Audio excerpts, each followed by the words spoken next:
हाँ भाई, आज 20 तारीख है।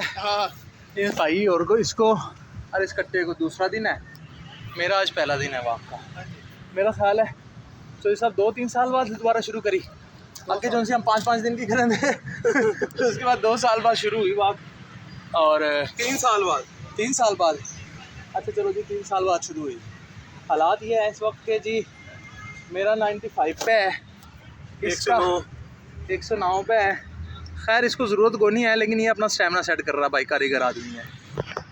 और अभी घर से पैदल यहाँ तक आया हूँ तकरीबन 1.2 या 3 किलोमीटर, और 2 चक्कर इसके काटे हैं, 1 किलोमीटर ही है। हालत टाइट होगी और 20 तक डन निकालने हैं, और इस वक्त हालत बहुत ज़्यादा टाइट है। देखते हैं हम अगले 5-7 दिन या महीना उसके बाद क्या हालत होती है, वो बताएंगे कल को, कल का क्या रूटीन रही। ओ मादर चौथ।